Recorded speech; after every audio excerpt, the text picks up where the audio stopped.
కొన్ని కార్యక్రమాలు రక్తదానం అని, లేకపోతే పర్యావరణం కోసం కానీ, అలాగే రోడ్డు యాక్సిడెంట్స్ కోసం కానీ పిల్లల్లో చాలా తక్కువ అవేర్నెస్ అనేది ఉంది కాబట్టి వాళ్ళకి అవేర్నెస్ ప్రోగ్రామ్గా కండక్ట్ చేయడానికని వెళ్తూ ఉంటాను. అలాగే లాలాచెరువు మున్సిపల్ కార్పొరేషన్ హాస్టల్కి వచ్చి ప్రిన్సిపల్ మేడం మా ప్రధానోపాధ్యాయులు గారు కలిసి పర్మిషన్ అడిగినప్పుడు ఓకే మా పిల్లలకి ఇది అవసరం అని చెప్పి వెంటనే నాకు అడిగిన వెంటనే పర్మిషన్ ఇచ్చారు.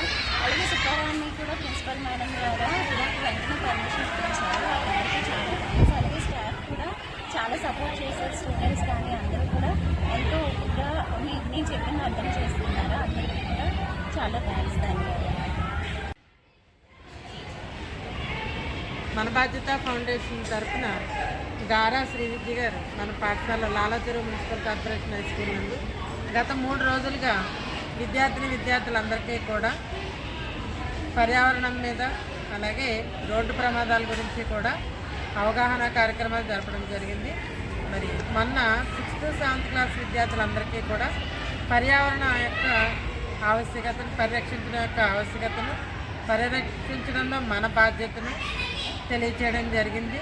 మరి దీనిలో భాగంగానే చెత్తని ఎలాగా మనం రీసైకిల్ చేయాలి, దాన్ని ఎలా రీయూజ్ చేసుకోవాలి అనే దాని మీద విద్యార్థులందరికీ కూడా చక్కటి అవగాహన కలిగించారు. మరి 8th, 9th, 10th క్లాస్ విద్యార్థులకి రోడ్డు ప్రమాదాలు అవి అసలు ఎలా జరుగుతున్నాయి, ఏ విధంగా ఎక్కువగా ప్రమాదాలు మన టీనేజర్స్ వల్లే జరుగుతున్నాయి. దానికి కూడా కారణం ఏంటంటే వాళ్ళు అధిక వేగంతో వెళ్ళడం. సో దీన్ని నిరోధించడానికి పేరెంట్స్కి కూడా అవగాహన కల్పించాలి. టీనేజర్స్ ఎవరికి కూడా వెహికల్స్ ఇవ్వకుండాను, అలాగే ట్రాఫిక్ రూల్స్ని కూడా ఖచ్చితంగా పాటించాలి. మరి అలాగే పెద్దవాళ్ళైనా కూడా ఎటువంటి మత్తు పదార్థాలు అవి కూడా సేవించి వాహనాలు నడపకుండా ఉండాలి.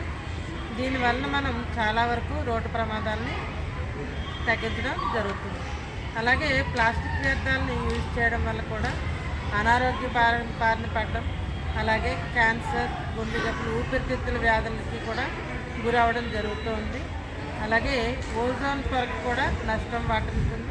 వీటినన్నింటినీ తగ్గించి మన యొక్క ఆరోగ్యాన్ని మన చేతుల్లోనే ఉంది, దాన్ని రక్షించుకోవాల్సిన బాధ్యత కూడా మన చేతుల్లోనే ఉందని చెప్పి మరి మేడం గారు చక్కగా వివరించడం జరిగింది. మన పాఠశాల విద్యార్థులందరికీ కూడా చక్కటి అవగాహన కల్పించింది.